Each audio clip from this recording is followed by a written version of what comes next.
Hello everyone. आज एक हम ऐसी कंपनी डिस्कस करेंगे जो एक टाइम पे मार्केट का लीडर हुआ करता था, फिर कुछ सालों के लिए वो मार्केट लीडरशिप खो देती है और फिर वापस मार्केट का लीडर बन जाती है। ये एक ऐसी कंपनी है जो इंडिपेंडेंस के पहले से एग्जिस्टेंस में है और आज के टाइम में 79 प्लस कंट्रीज में एक्सपोर्ट करती है। ये वर्ल्ड की सबसे बड़ी 3 व्हीलर मैन्युफैक्चरर है और वर्ल्ड की 3rd लार्जेस्ट 2 व्हीलर मैन्युफैक्चरर है। आज का हमारा स्पॉटलाइट स्टॉक है बजाज ऑटो।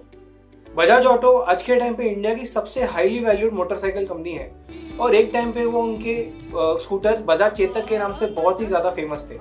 बजाज चेतक इतना फेमस और पॉपुलर था कि बहुत बार उसका वेटिंग पीरियड 10-10 साल जितना लंबा हुआ करता था और अनफॉर्चुनेटली बहुत बार डाउरी में भी यानी दहेज में भी स्कूटर की डिमांड की जाती थी और शादी की जो डेट है वो स्कूटर की डिलीवरी डेट के हिसाब से टाइम किया जाता था। इतने लंबे वेटिंग पीरियड का 2 बड़े रीजंस थे। पहला ये था कि इंडिया तभी लाइसेंस राज में था, यानी जो भी मैन्युफैक्चरर लाइसेंस के बेसिस पे मैन्युफैक्चर करते थे उनके नंबर ऑफ यूनिट्स प्रोडक्शन पे कैप हुआ करता था। दूसरा रीजन ये था कि जो भी फॉरेन प्लेयर्स थे उनको इंडिया में एंट्री लेने से मनाही थी और वो इंडिया में इन्वेस्ट नहीं कर पाते। बजाज ऑटो चेतक के दम पे ऑलमोस्ट 35 ईयर्स तक मोनोपोली का बिजनेस करता है, लेकिन ये सब चेंज हो जाता है जब राजीव गांधी इंडिया के यंगेस्ट प्राइम मिनिस्टर बनते हैं और बहुत सारे इकोनॉमिक रिफॉर्म्स लाने का बात करते हैं। तभी लिबरलाइजेशन का फर्स्ट वेव आता है और फॉरेन प्लेयर्स को 2 व्हीलर बिजनेस में इन्वेस्ट करने का परमिशन मिलता है। बहुत सारे फॉरेन प्लेयर्स वेट कर रहे होते हैं कि कब वो इंडियन मार्केट में एंट्री ले पाएंगे और इस मूव से उनको ये एंट्री लेने का मौका मिल जाता है। होंडा जो एक जापानीज प्लेयर है वो अनाउंस करता है कि वो इंडिया में जॉइंट वेंचर के थ्रू मोटरसाइकिल्स बनाएगा। तो जैसे ये अनाउंस करता है वैसे 150 से ज्यादा एप्लीकेशंस उनके ऑफिस में आते हैं। इस 150 एप्लीकेशंस में से वो 3 प्लेयर्स को शॉर्टलिस्ट करता है जो होते हैं बजाज ऑटो, दूसरा होता है फिरोदिया फैमिली का काइनेटिक और तीसरा होता है मुंजन फैमिली का हीरो। लेकिन बजाज उस टाइम पे काफी बड़ा प्लेयर होता है तो होंडा ऐसा डिसाइड करता है कि मैं 2 छोटे प्लेयर्स के साथ काम करूंगा। तो वो मोटरसाइकिल का बिजनेस हीरो को देता है और जो स्कूटर्स का बिजनेस होता है वो काइनेटिक को देता है। हीरो होंडा की मोटरसाइकिल्स और काइनेटिक होंडा की स्कूटर्स के चलते जो गेयर वाले स्कूटर्स होते हैं उनकी डिमांड और पॉपुलैरिटी बहुत ही घटने लगती है और इसका सबसे बड़ा इम्पैक्ट पड़ता है बजाज ऑटो पे, क्योंकि बजाज ऑटो का 80% से ज्यादा रेवेन्यू स्कूटर के सेल से आती है। होंडा की एंट्री के बाद कंपनी के जो रेवेन्यूज होते हैं वो 40% से भी ज्यादा ईयर ऑन ईयर गिरते हैं। कंपनी के जो शेयर प्राइसेस है वो नए नए लोस क्रिएट करती है और मार्केट में ऐसी भी एनालिस्ट रिपोर्ट्स आने लगती है जो बजाज का एंड प्रेडिक्ट कर रही थी। लेकिन 1990s में कंपनी में राजीव बजाज की एंट्री होती है और राजीव बजाज कंपनी की जो स्ट्रैटेजी होती है वो कंप्लीटली चेंज कर देते हैं। वो ये डिसीजन लेते हैं कि कंपनी का जो फ्यूचर होगा वो मोटरसाइकिल्स में होगा और जो स्कूटर का प्रोडक्शन है, मैन्युफैक्चरिंग है, वो बंद कर दिया जाएगा।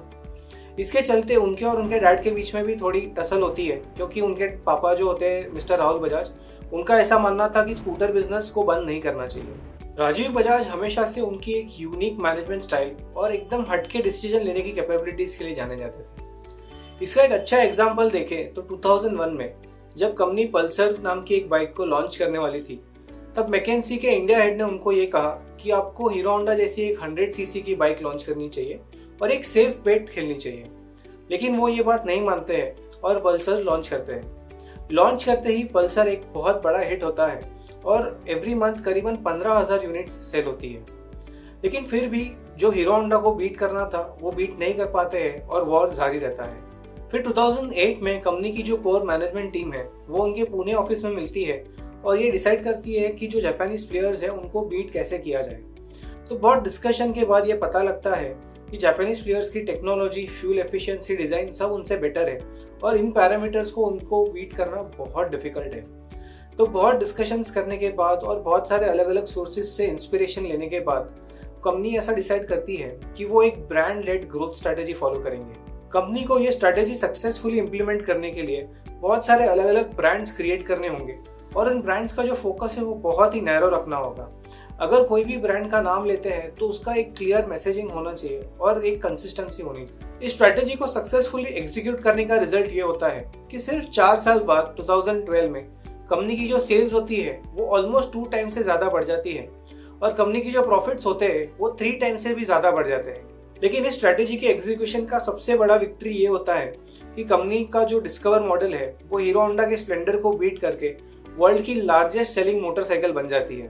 इस विक्ट्री का सबसे बड़ा श्रेय जाता है मिस्टर राजीव बजाज को, जो एक बहुत ही इंस्पायरिंग एंटरप्रेन्योर है।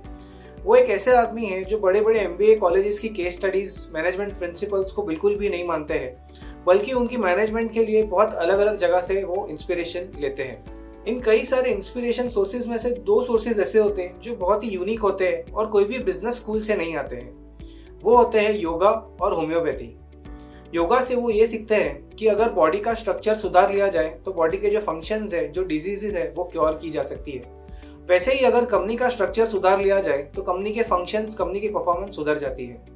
और होम्योपैथी से वो 3 लेगेड स्टूल का प्रिंसिपल उठाते हैं, जो ये कहता है कि कोई भी पेशेंट की ट्रीटमेंट एटलीस्ट 3 सिम्टम्स देख के करनी चाहिए और सिर्फ 1 सिम्टम देख के उनको क्योर नहीं देना चाहिए।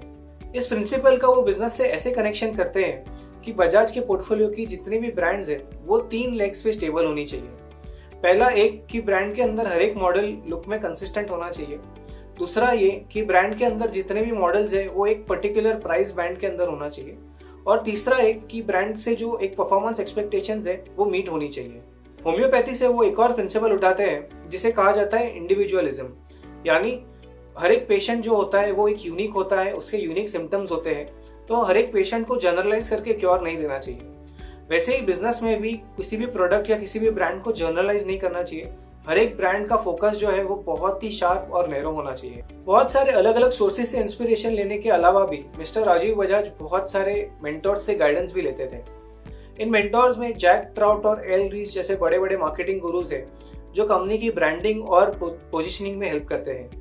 डॉक्टर जॉन वॉलिस जैसे इंजीनियरिंग एक्सपर्ट है जो उनकी मैन्युफैक्चरिंग प्रोसेसेस को और एफिशिएंट बनाते हैं। और यामागुची सान जैसे एक बहुत बड़े प्रोडक्टिविटी मैनेजमेंट गुरु भी हैं।